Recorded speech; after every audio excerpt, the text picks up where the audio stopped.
Ito, ang latest weather update. Alamin ang pinakasariwang ulat panahon ngayon dito sa Information TV Educational Channel. Kalukuyan nga ay may dalawa tayong namomonitor na low pressure area. Yung una ay itong nasa loob na ating Philippine Area of Responsibility. Ito ay nabuo kaninang alas 8 ng umaga.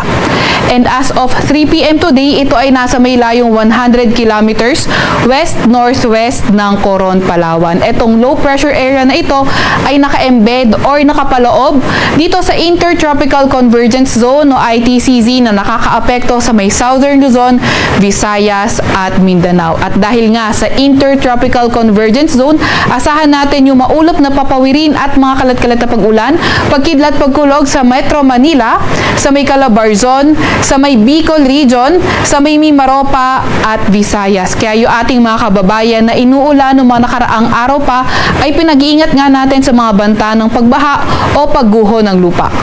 Para naman sa lagay ng panahon sa nalalabing bahagi ng ating bansa, partly cloudy to cloudy skies tayo na may mga tsansa ng mga localized thunderstorms. Yung ating mga Regional Services Division ay maglalabas ng mga thunderstorm advisory, rainfall advisory o hindi kaya heavy rainfall warning kung kinakailangan.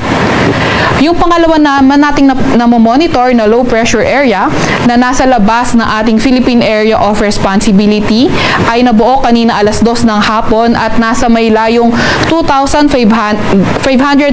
kilometers east ng extreme northern Luzon. Etong low pressure area naman na ito ay hindi natin tinatanggal yung posibilidad na maging isang ganap na bagyo. Kaya patuloy tayong mag-antabay ng update sa pag-asa. At yung isa nga palang low pressure area sa loob ng ating Philippine Area of Responsibility, ito naman ay bababa ang tsansa na maging isang ganap na bagyo in the next 24 hours.